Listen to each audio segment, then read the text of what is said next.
A todos, a todas, sejam muito bem-vindos. Mais uma reunião virtual que nos permite aí refletir, vibrar, orar e compartilhar os ensinamentos do Evangelho de Jesus a todos aqueles que se interessam pela doutrina espírita ou têm algum cunho espiritualista.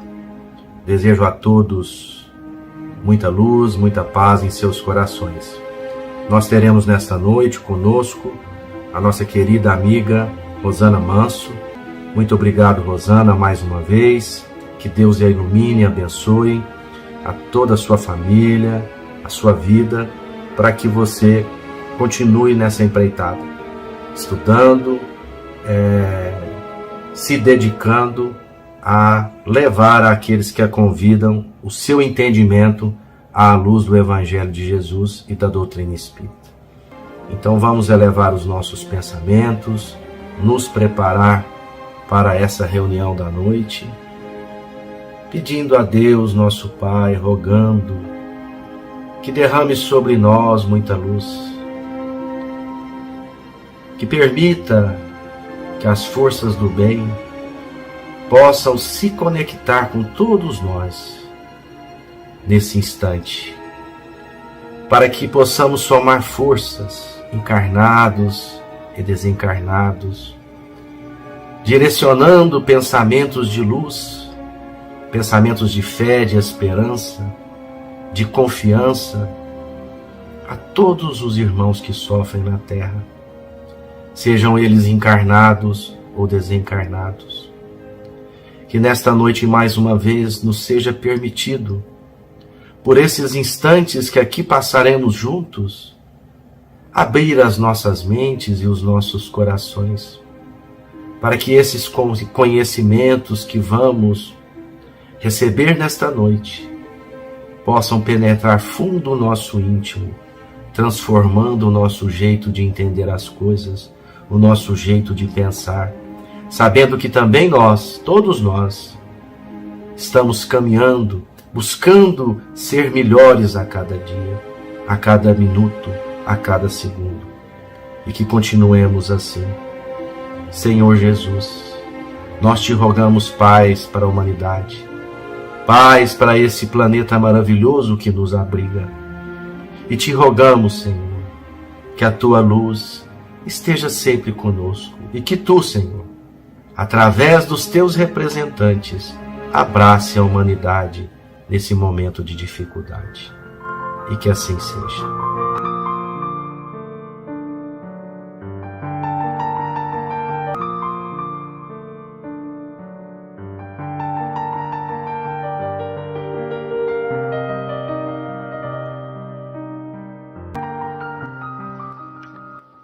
Mensagem da semana do livro Fonte Viva, psicografia de Francisco Cândido Xavier. Sois a luz. Vós sois a luz do mundo. Jesus, Evangelho de Mateus. Quando Cristo designou os seus discípulos como a luz do mundo, assinalou-lhes tremenda responsabilidade na terra.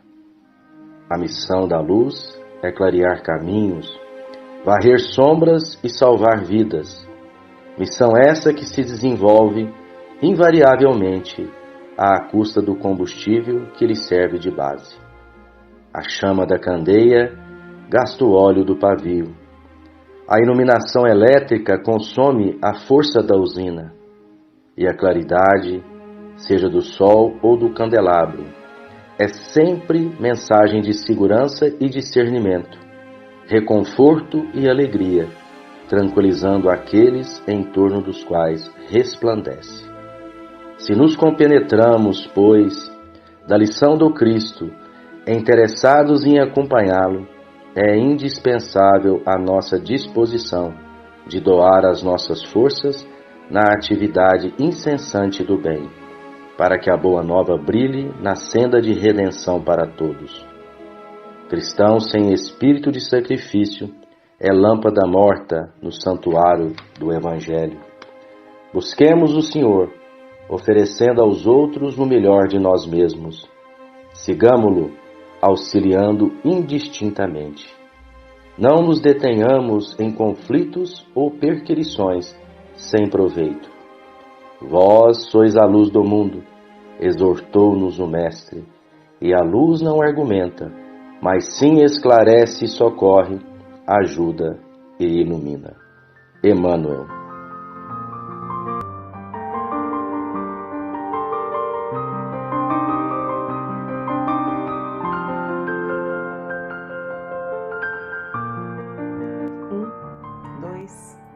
Boa noite a todos, muita paz em nossos corações. Agradeço a Jesus e a todos vocês do Bezerra de Menezes, que me convidou para mais uma noite de reflexões. O tema da nossa noite de hoje é sobre simpatia, ou seja, simpatias e antipatias terrenas. Será que nós gostaríamos de ser simpáticos? Será que todo mundo gosta de ser bem recebido e receber simpatia do outro? Por que se dá essa busca nossa pela simpatia? Então, meus irmãos, nós vamos começar aqui no Evangelho de Mateus. Amai os vossos inimigos, fazei o bem aos que vos odeiam e orai pelos que vos perseguem e caluniam. Porque se somente amardes os que vos amam, que recompensa tereis disso? Não fazem assim também os publicanos? Se unicamente saudardes os vossos irmãos, que fazeis com isso mais do que outros? Não fazem o mesmo os pagãos? Sede, pois, vós outros perfeitos, como perfeito é o vosso Pai Celestial. Isso está em Mateus capítulo 5, versículos 44, 46 a 48. É tão interessante que aqui a gente vê no imperativo, né, no bom português, a gente vê Jesus falar conosco no imperativo. É como se fosse uma ordem. Sede, pois, vós outros perfeitos, como perfeito é vosso Pai Celestial. Então, será que Jesus falou isso porque é uma lei da vida? Como bons espíritas, nós sabemos da necessidade de cumprirmos a lei da evolução. Mas o que refere-se, né? O que Jesus fala sobre a perfeição? Por que ele nos convidou para seguir esse caminho da perfeição? Na verdade, ele nos deu uma ordem, né? Voltando assim para ver essa figura de linguagem aqui, que é o no imperativo. Então, considerando isso, olha mais uma vez no Evangelho em que consiste a perfeição. A perfeição está toda, como disse o Cristo, na prática da caridade absoluta. Unicamente no contato com seus semelhantes nas lutas mais árduas é que ele encontra ensejo de praticá-la. Aquele, pois, que se isola, priva-se voluntariamente do mais poderoso meio de aperfeiçoar-se, não tendo de pensar senão em si, sua vida é a de um egoísta. Então, meus irmãos, eu até grifei essa frase, unicamente no contato com seus semelhantes. Então, a nossa perfeição, ela está ligada ao contato com o semelhante, ao próximo.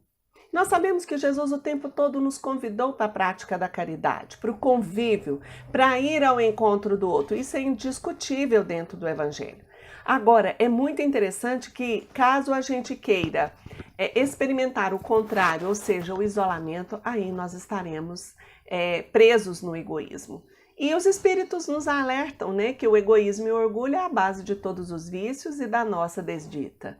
Então, diante disso, o que significa simpatia no dia a dia? Porque eu joguei para vocês a reflexão, né? Será que a gente gosta de uma pessoa simpática? Será que é bom quando alguém chama a gente de simpático? E eu fui olhar no dicionário. No dicionário está assim: simpatia, impressão agradável, disposição favorável que se experimenta em relação a alguém que não se conhece ou que pouco se conhece. Afinidade moral, similitude no sentir e no pensar que aproxima duas ou mais pessoas. Olha só que legal, porque a gente como espírita sabe da importância do pensar, do sentir, né? Isso faz parte do nosso ser. E isso é uma capacidade nossa e é o que realmente nos liga uns aos outros e na nossa afetividade, né? E hoje a gente vai confirmar isso com relação também a Deus. Então, no Evangelho, a gente vê esse convite o tempo todo. E no dicionário está falando de afinidade moral. Ou seja, uma afinidade no ser, no modo de ser, na personalidade, no caráter, né, no modo de encarar a vida. Então, é muito interessante, aqui não tem como a gente projetar os slides, eu coloquei vários rostos que passam para a gente essa ideia de simpatia, né? Eu tinha até colocado coloquei a figura do Papa Francisco, que eu acho ele super simpático. O Chico nem se discute. Dalai Lama, né? E coloquei um rosto de um desconhecido que sorri não só com a boca, mas com os olhos. E que, de uma certa forma, atrai o nosso olhar. Então, considerando a reencarnação, né, como bons espíritas, quando a gente fala assim, nossa, bati o olho em fulano e adorei aquela pessoa. Achei fulano tão simpático, eu gosto de fulano. Será que isso é coisa de outra vida? Só pode ser. Mas aí eu fui no Livro dos Espíritos, na pergunta 387. Olha só, a simpatia tem sempre por princípio um anterior conhecimento? Não. Dois espíritos que se ligam bem naturalmente se procuram um ao outro, sem que se tenham conhecido como homens. Então, quer dizer, se conheceram como espíritos, tem uma ligação espiritual? Então, os espíritos estão afirmando que não necessariamente se tem conhecimento desse ser que a gente tem afinidade, porque já o conhecemos de outra encarnação. Olha que interessante. Na pergunta seguinte, na 388, Kardec perguntou para os espíritos: os encontros que costumam dar-se de algumas pessoas e que comumente se atribuem ao acaso não serão efeito de uma certa relação de simpatia, de atração? Olha o que os espíritos responderam, porque Kardec era tinhoso, ele perguntava e, para não deixar dúvida, ele perguntava de novo de outra forma. E aí os espíritos responderam: olha só, entre os seres pensantes há ligação que ainda não conheceis. O magnetismo é o piloto desta ciência, que mais tarde compreendereis melhor. Então, é muito interessante, porque às vezes o espírita dogmático, né, aquele que pega no Pentateuco e pronto, né, mal lê André Luiz ou Emmanuel, que foi recebido pelas mãos de Chico, e diz, não, isso não é espiritismo, isso aqui também não é espiritismo. Gente, o espírito sopra onde quer. E espiritismo é ciência, filosofia e religião. São as três coisas. E Kardec, será que trouxe toda a verdade para nós? Toda a verdade espiritual? Não! Ele mesmo disse que a revelação seria progressiva. E a palavra magnetismo, quando nós falamos de magnetismo, a gente precisa então olhar o que significa magnetismo. E eu fui lá no dicionário. Em física, pode-se entender como magnetismo uma força que exerce repulsão ou atração sobre determinado corpo. Um exemplo são os ímãs, que atraem objetos metálicos. E isso faz parte da nossa realidade, né? A palavra magnetismo tem esse poder de trazer a ideia de atração. Então, no espiritismo, o que significa magnetismo? Porque os espíritos falaram lá para Kardec que existem ligações entre os seres que a gente ainda não pode compreender. E que a palavra magnetismo, né, o magnetismo seria o piloto desse estudo. Então, olha o que Emmanuel traz para nós no Consolador. Pergunta 140. Os astros influenciam igualmente na vida do homem? Resposta de Emmanuel. As antigas assertivas astrológicas têm a sua razão de ser. O campo magnético e as conjunções dos planetas influenciam no complexo celular do homem físico, em sua formação orgânica e em seu nascimento na Terra. Porém, a existência planetária é sinônima de luta. Então, quem aqui já não viu os nossos, vamos dizer, nossos parentes, né, as pessoas que vieram antes de nós, dizer assim, olha, tal época é ótimo para plantio, plantar alho só em determinada lua. Qual aí das mulheres que estão vendo essa palestra, que estão me ouvindo, que não vai às vezes olhar para saber em que lua nós estamos para cortar o cabelo? Então, Emmanuel está conferindo, né, está confirmando, aliás, para nós que existem influências sobre nós, que uma coisa pode influenciar em outra entre os seres. Então, pensando nisso,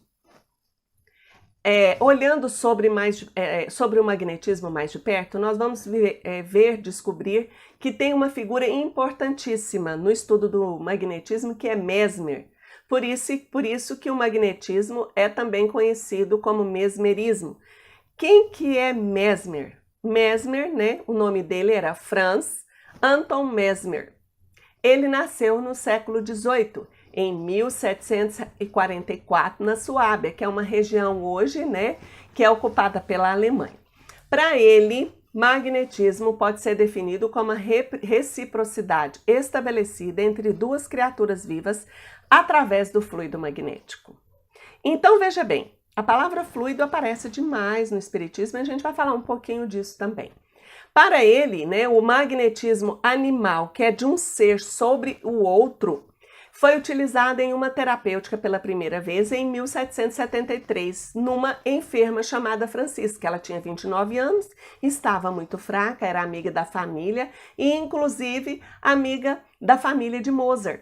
E foi a primeira vez que Mesmer tentou usar esse magnetismo, essa capacidade de influência de um ser sobre o outro, porque é isso mesmo que significa a palavra magnetismo.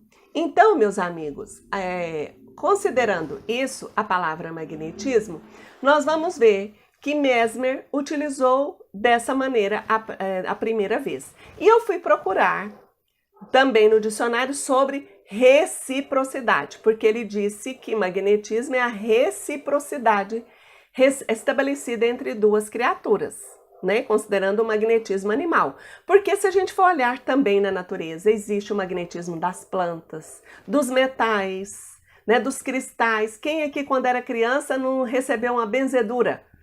A gente, quando era criança, eu, por exemplo, às vezes estava desanimadinha, falava assim, mãe, vou na Dona Maria para ela me benzer. Ela pegava um galinho verde, me benzia e na mesma hora aquele galinho ficava todo murchinho. Então isso a gente sabe que é a capacidade também da planta de captar algo, né? Esse campo vibratório que às vezes está negativo. Então a palavra reciprocidade, sabe o que ela significa? Significa dar e receber. Por isso, é uma condição essencial para a qualidade das relações entre as pessoas. Isso está no dicionário. Olha só que legal, reciprocidade é essencial para a qualidade das relações entre as pessoas, dar e receber. E o que é magnetismo no Espiritismo? Se a gente olhar bem mais profundamente, na doutrina espírita, este magnetismo que irradia do ser humano é denominado simplesmente fluido e brota naturalmente ou é desencadeado pelo poder magnético da vontade, como ocorre com os hipnotizadores, com os magnetizadores e com os médiums, intermediários entre o mundo material e o universo espiritual. O nosso passo é baseado nisso, nessa vontade ardente de atuarmos sobre um ser, uma pessoa que está à nossa frente. Então, o magnetismo faz parte dessa influência que temos uns sobre os outros, né? É essa reciprocidade, é essa atração e essa capacidade de dar e de receber, ou seja, de nos influenciarmos mutuamente. Então, continuando, eu fui olhar, né, com relação à palavra fluido, porque a gente sabe, a gente utiliza muito na doutrina espírita, olhando no Livro dos Espíritos e na Gênese de Kardec, a palavra fluido cósmico universal. Então, a gente tem por preceito que todo o universo, todas as coisas, todas as substâncias surgiram de um fluido universal partindo de Deus, que se chama fluido cósmico universal. Mas olha só o que Kardec deixa para nós assentado em A Gênese, no capítulo 2 sobre Deus, item 25. Ele diz assim, meus amigos, prestem atenção. Longe de nós o pensamento de materializar a divindade. A imagem de um fluido inteligente universal não é, evidentemente, senão uma comparação mais própria para dar uma ideia mais justa de Deus do que os quadros que o representam sob uma figura humana. Então, Aquilo que Kardec e os espíritos adotaram como premissa dos nossos estudos e raciocínios, considerando o nosso nível evolutivo, né? Aquilo que essas palavras que foram usadas ainda não penetram na essência de toda a verdade. Porque nós vivemos no relativo, porque a verdade absoluta só está em Deus. Então, veja bem, longe de materializar a divindade, Kardec já o disse. Então, esse fluido cósmico é uma palavra, uma comparação, para que a gente comece a desconstruir essa ideia de que Deus tem uma forma humana e está sentado em algum lugar. Para que a nossa mente comece a avançar mais sobre a questão da criação e da nossa relação com a divindade. Por isso que eu peço permissão a vocês, meus irmãos, respeito cada um de vocês. Sou espírita há 39 anos e há 20 eu estudo a obra de Pietro Baldi.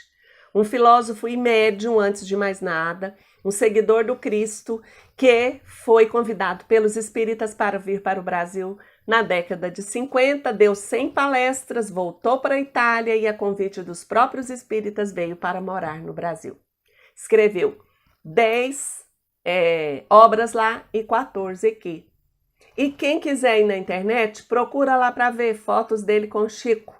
Quem pegar a biografia de Chico, tá lá. As vidas de Chico Xavier, pelo jornalista, né, o Souto. Tem uma parte que ele fala que Chico recebeu uma visita ilustre do médium e filósofo Pietro Baldi. Ele amava a Grande Síntese, que era também um dos livros preferidos de Chico. E eu peguei na obra Deus e o Universo, de Pietro Baldi, aquilo que Pietro Baldi escreveu a partir da sua mediunidade de captação do pensamento superior, dos espíritos superiores. Ele escrevia de madrugada porque o espírito não ficava do lado dele ou tomava-lhe a mão. Ele captava, isso é a intuição pura, ele captava o psiquismo das altas esferas. Então, quando ele escreve Deus e o Universo, ele estava até doente, febril, escreveu rapidamente esse livro e ele teve uma visão. Qual foi a visão de Pietro Baldi? Então, se nós partirmos do princípio de que Deus sempre existiu, que Deus ocupa tudo, que Deus está em toda parte, no princípio só havia Deus. E ele usa uma figura, né? Ele fala na obra dele que ele tentou trazer toda a verdade que ele conseguiu captar, os ensinamentos das altas esferas, trazendo para a linguagem humana. Então, ele coloca assim no livro: apareceu-me Deus como uma esfera que envolve o todo. Ele é a essência da vida. Nada pode existir fora de Deus. Nada lhe pode ser acrescentado nem tirado.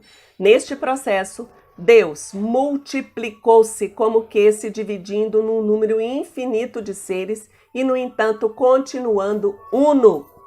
Meus irmãos, veja bem, Deus é algo que preenchia tudo. Se ele fosse criar, né, os seus filhos a partir de algo fora dele, significa que nós estaríamos acreditando que Deus teria limites. E Deus não tem limites. Então, quando Deus nos resolve criar, e qual é a natureza de Deus? Puramente espiritual. Ou seja, Deus é algo que a gente não consegue definir, mas é algo completamente diverso e diferente da matéria. E o que a gente pode chamar disso é a natureza espiritual de Deus.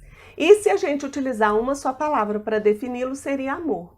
Então, Pietro Baldi, falando que quando Deus resolveu nos criar, ele se multiplicou. Imagina uma esfera e dentro dessa esfera vários pontinhos. É o momento dessa multiplicação.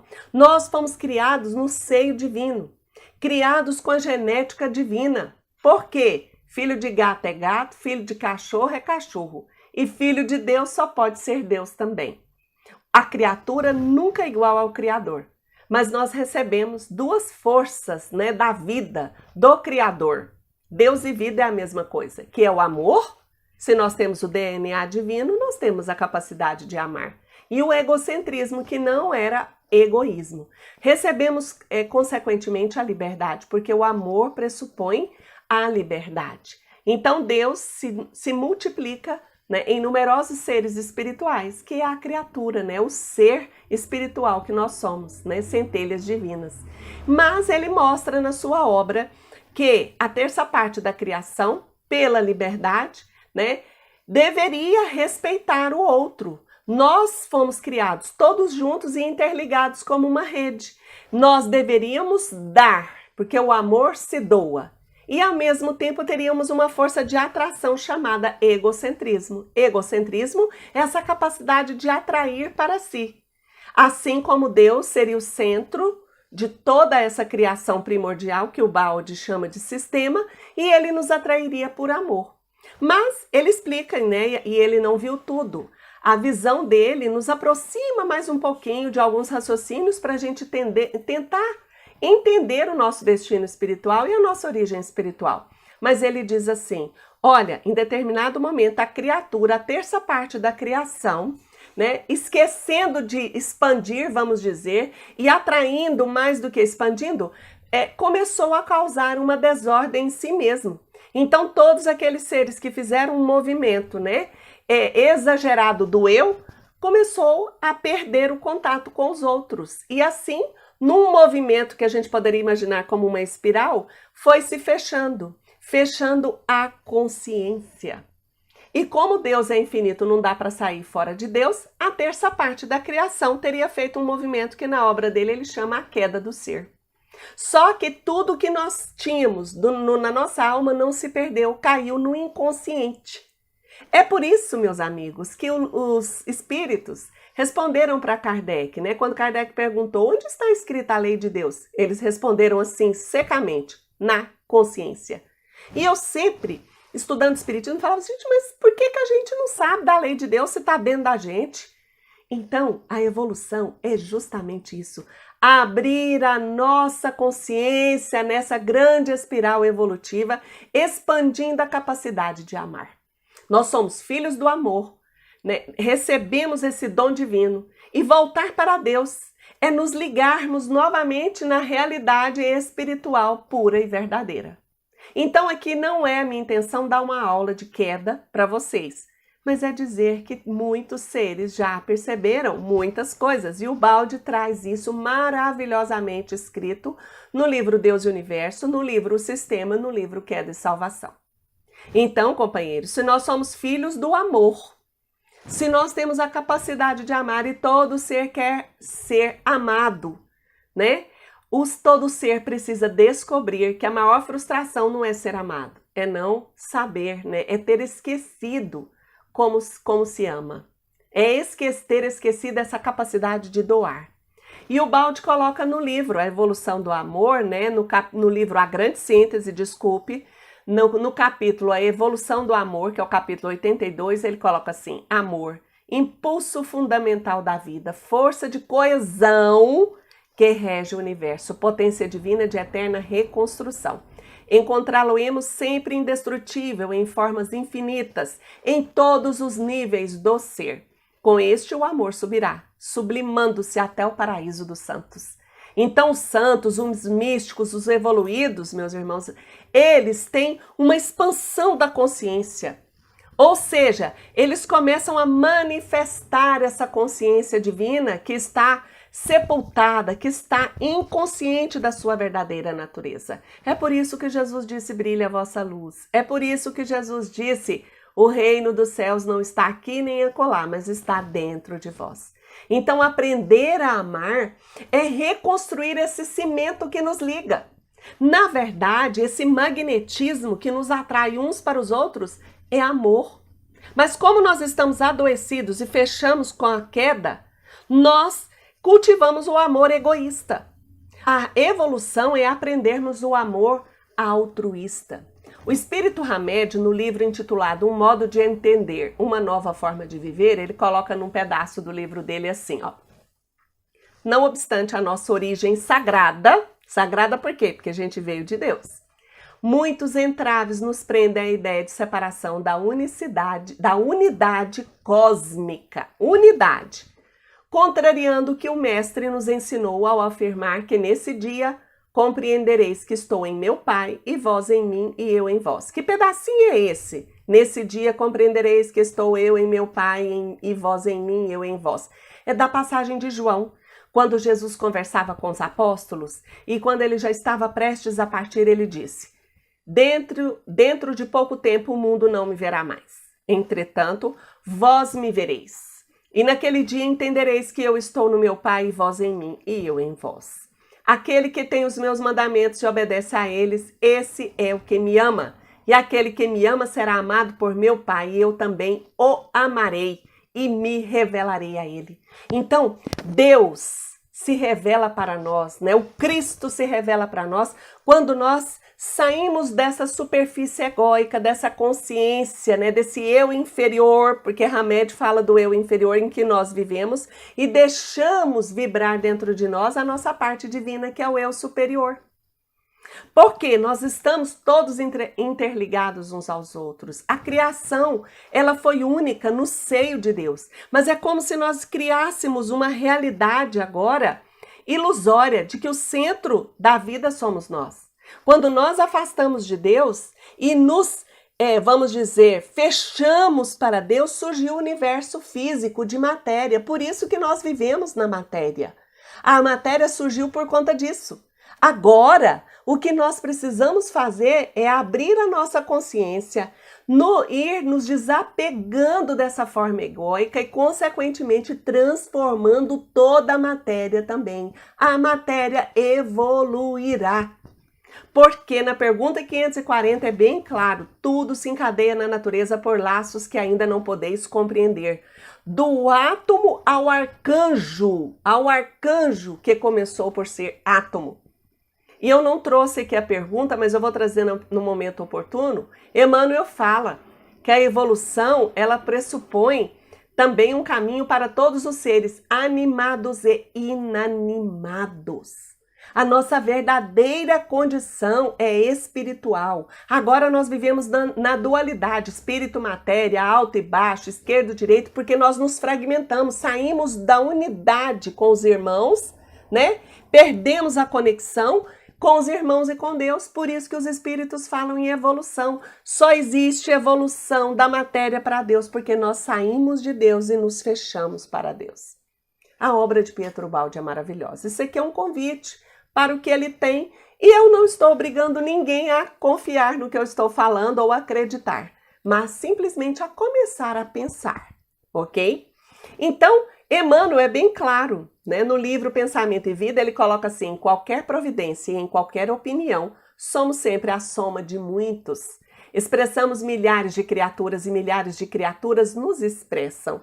É que sentindo, mentalizando, falando ou agindo, sintonizamos-nos com as emoções e ideias de todas as pessoas encarnadas ou desencarnadas, da nossa faixa de simpatia. Ele usa a palavra simpatia, gente, fortificando-nos para o bem ou para o mal. Então, simpatia é amor. Com a evolução, a gente vai formando faixas, que a gente estreita os laços, e estreitamento de laços com os espíritos superiores é somente pelo amor. Por isso que os orientais falam em autoiluminação. A iluminação é um processo quando nós nos voltamos para nós e trabalhamos o nosso lado egóico. A Hamed diz assim: o ser consciente é uma criatura renovada pela experiência interior. Vive na iluminação íntima como uma pessoa comum no seio da coletividade. Dispensou a segurança da expectativa e das idealizações do eu inferior, porque tem a convicção e a estabilidade sublime do eu superior. Eu já disse algumas vezes, em vários lugares que eu vou dar palestra, que eu faço um curso de autodescobrimento chamado Pathwork, que ele é formado por 258 palestras, né? Essas palestras foram enviadas por um guia espiritual através de uma médium chamada Eva Pierracos. E o que nós aprendemos no Pathwork é olhar, é nos percebermos no nosso eu inferior. Porque à medida que eu trabalho o meu eu inferior, esse eu superior, ele emana, nós começamos a emanar amor. Por isso que nós mudamos o nosso ambiente, até do nosso ambiente familiar, porque todos nós vivemos a dualidade. Nós queremos ser felizes e aprender a amar, mas ficamos presos no eu inferior. E quando dentro de uma família alguém começa a trabalhar o seu lado espiritual, a sua transformação interior, ele está tocando no seu eu superior e o seu eu superior toca no eu superior do outro, no coração do outro. Por isso que a gente fala, né, em maneira na maneira assim mais popular. Ah, fulano tocou o meu coração porque tocou no eu superior divino. Aí, dando um exemplo prático, né? Por exemplo, quando eu pego um objeto e coloco assim do meu lado e falo assim, eu gosto que esse objeto fique aqui. Quem que tirou esse objeto daqui? Eu morro de raiva quando alguém faz isso. Isso é eu inferior. Quando eu chego para alguém e digo assim, olha, é para fazer do jeito que eu tô falando, porque quem manda aqui sou eu. Isso é eu inferior. O eu superior, sabe como que ele fala? Oi, gente, tudo bem? Vamos discutir a melhor solução para esse problema? O que você acha? Isso, por exemplo, partindo de um chefe. Isso é eu superior. Eu superior diz assim, olha, eu vou pensar mais nessa questão, acho que eu estou errado. Você me perdoa? Isso é eu superior. Aí mora Deus. Aí está o reino de Deus. Então, Hamed nos chama a atenção para nós observarmos aonde é que nós estamos respirando. Então, com relação a isso, na pergunta 294 do Livro dos Espíritos, né, está falando sobre a antipatia. A lembrança dos atos maus que dois homens praticaram um contra o outro constitui obstáculo a que entre eles reine simpatia? Aí os espíritos responderam, essa lembrança os induz a se afastarem um do outro. Porque um está preso, os dois estão presos no nosso eu inferior, né, nos seus eus inferiores, na mágoa, no ressentimento, e sair desse lugar e procurar perdoar é deixar que o nosso eu divino se manifeste. Por isso, meus irmãos, Emmanuel no Consolador completa para nós o entendimento de simpatia. Devemos, porém, considerar que toda antipatia, aparentemente a mais justa, deve morrer para dar lugar à simpatia que edifica o coração para o trabalho construtivo e legítimo da fraternidade. Então veja bem, a verdadeira simpatia é a criação pelos laços do amor genuíno. É quando nós saímos das nossas máscaras, é quando nós trabalhamos realmente o amor fraternal e voltamos a perceber que somos todos um, que somos a unidade com o divino que está em nós e que está em todos os seres da criação. Então eu peço permissão para trazer para vocês que a vida na matéria, um dia, ela, com a nossa evolução, a própria matéria, ela sucumbirá e só sobreviverá o espírito, porque em tudo ao nosso redor é uma consciência em evolução. Por isso que os espíritos falaram tão comedidamente para nós, né, dos 3 reinos da evolução, no reino mineral, vegetal, animal. Então, consequentemente, meus irmãos, todos nós voltaremos a Deus. Então, a nossa alma gêmea é Deus. Por isso que às vezes a gente fica pensando em encontrar aquela cara metade, né? E eu fui no Livro dos Espíritos para ver sobre isso. Olha a pergunta que Kardec fez.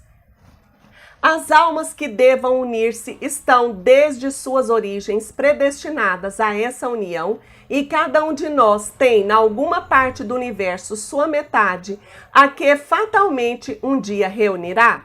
Não. Não há união particular e fatal de 2 almas. A união que há é a de todos os espíritos, mas em graus diversos, segundo a categoria que ocupam, isto é, segundo a perfeição que tenham adquirido. Quanto mais perfeitos, tanto mais unidos. Da discórdia nascem todos os males dos humanos. Da concórdia resulta a completa felicidade. Então vejam bem, quanto mais perfeitos, tanto mais unidos. Da discórdia nascem todos os males humanos. Da concórdia resulta a completa felicidade. Então, meus companheiros, a palavra simpatia, ela pressupõe isso, resgatar os verdadeiros laços de fraternidade pelo amor, essa ligação suprema de alma para alma. Por isso que os tempos nossos agora exacerbaram esse movimento todo do planeta como um todo.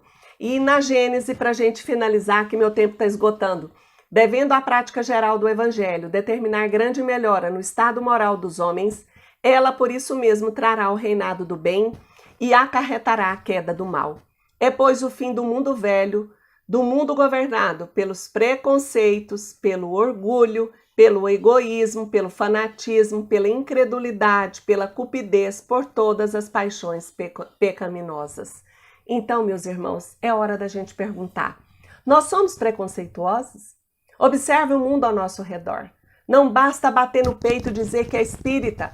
Nós precisamos sermos simpáticos uns com os outros, resgatar os laços de amor e, no mínimo, a gente aprender a ter respeito. Nós vivemos num mundo em que homem é melhor do que mulher, branco é melhor do que preto, heterossexual é melhor do que homossexual. E a minha família é melhor do que a de todo mundo, porque eu casei na igreja de véu e grinalda. E o outro que constituiu a sua família, que foi morar junto, não é considerado família. Os novos moldes familiares precisam ser respeitados. Respeitar o outro nas suas escolhas, isso já é um princípio de amor. Que Jesus nos ajude a descobrir o reino do amor dentro do nosso coração.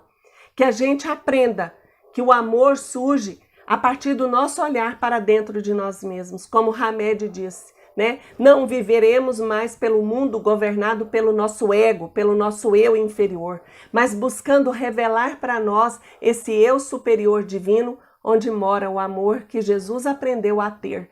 Por isso que Jesus falava, eu e o Pai somos um, porque a sua consciência expandiu em amor e encontrou a unidade em Deus. Isso é a lei da perfeição. Isso é a lei da iluminação, é o nome que a gente queira dar para isso. Isso é descobrir o reino de Deus em nós. Muita paz em nossos corações, um beijo grande para todos vocês. E que assim seja.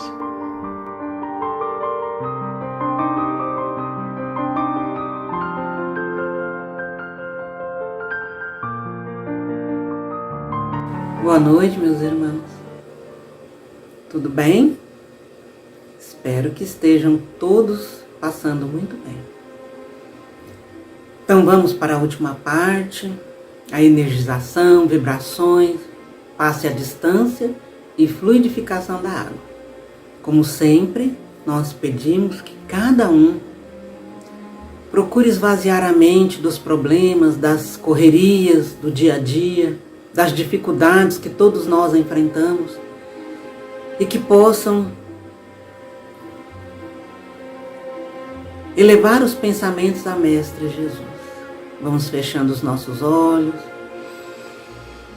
Vamos respirando profundamente, buscando nos acalmar. E buscando também esse contato maravilhoso com a espiritualidade maior, com Jesus. Vamos imaginando a figura amada de Jesus. Seu olhar amoroso, seus braços abertos, com as mãos estendidas, como se estivesse nos aguardando para um abraço amoroso. E vamos nos colocando próximos de Jesus, nos sentindo abraçados, acalentados, sentindo a alegria no coração de poder estar junto ao Mestre querido. E vamos agradecer por esse momento.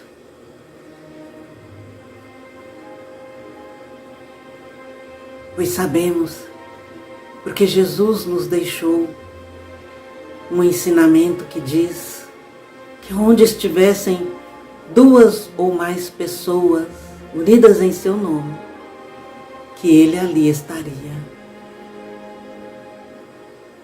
E devido à tecnologia, à modernidade, hoje nós estamos nos encontrando virtualmente. Mas temos a certeza de que Jesus está conosco, que Jesus recebe as nossas preces, o nosso clamor, e que devido ao seu amor incondicional, incomensurável, Ele pode nos enviar a sua luz e a sua energia, ainda que virtualmente. Então vamos nos aproximar dele e vamos agradecer. Obrigado, Mestre querido. Vamos vibrar com muito amor pelo nosso planeta Terra, por todas as regiões de conflito, as regiões de intempéries da natureza, as regiões onde ainda existem perseguições religiosas, políticas, regiões de extrema pobreza, de fome, e pedir a Jesus que ilumine cada um desses locais. Vamos pedir pelo nosso Brasil querido, nossa pátria.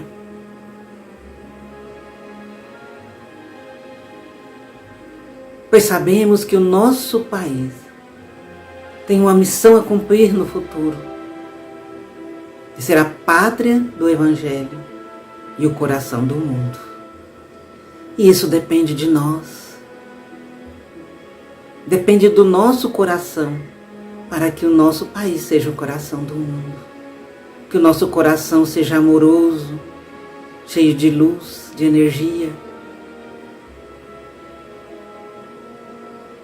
Para que o nosso país possa abraçar a todos aqueles que nos procuram. Vamos rogar pelas famílias, pedir a Jesus que visite cada família e cada lar, que Ele visite cada ser, aonde estiver, mesmo que não tenha um lar, levando a fé, a esperança, amor, muita luz.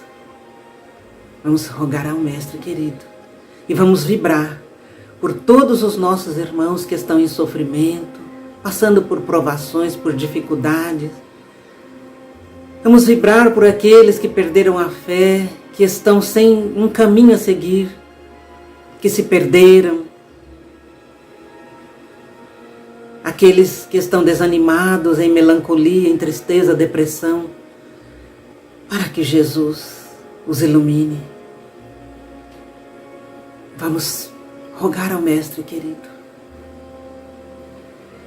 que olhe para todos os nossos entes queridos, nossos familiares, que os proteja, que os ilumine onde estejam,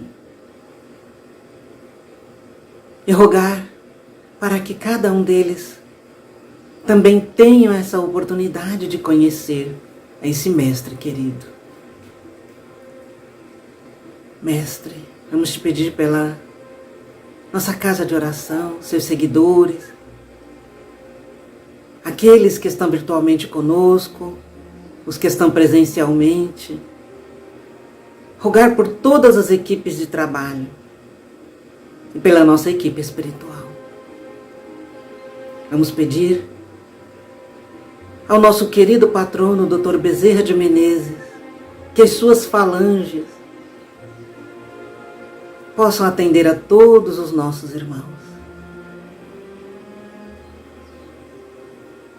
Possa socorrer a todos que sofrem.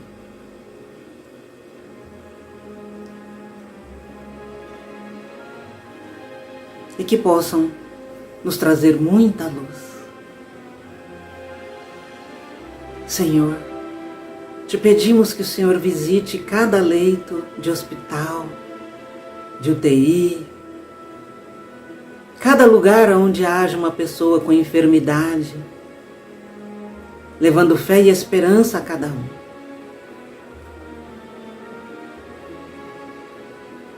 Ilumina também os nossos irmãos que estão aguardando algum procedimento, uma cirurgia, um tratamento, uma medicação. Auxilia-os, Senhor Jesus, para que possam ser atendidos naquilo que necessitam. Ilumina os jovens, as crianças. Ilumina todos os animais da sua criação.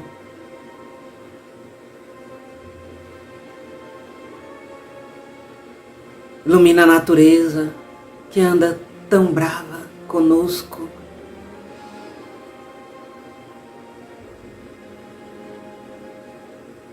Que o nosso planeta, Senhor, possa um dia se regenerar e que haja muita luz, muito amor entre todos os seus habitantes.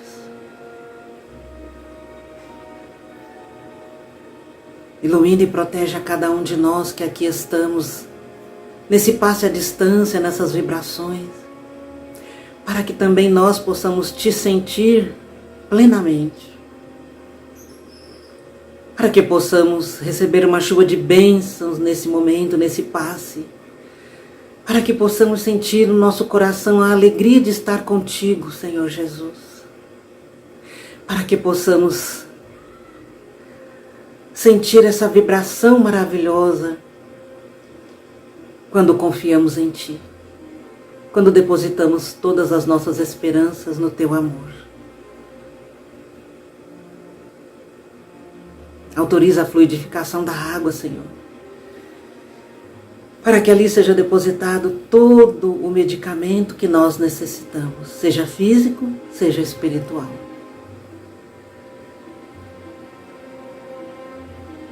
E que nós possamos, Senhor, acima de tudo,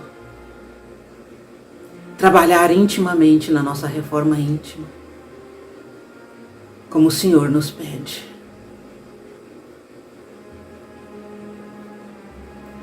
Sê conosco, Mestre amado, hoje e sempre, que assim seja. Ah, meus irmãos, é com tanta alegria que nós realizamos essa prece, essas vibrações. E nós gostaríamos imensamente que cada um sentisse aquilo que nós sentimos, que é a presença amorosa de Jesus. Estejam sempre confiantes e nunca se afastem do nosso Mestre querido e nem de Deus, nosso Pai. E que eles estejam com cada um de vocês, hoje e sempre, que assim seja.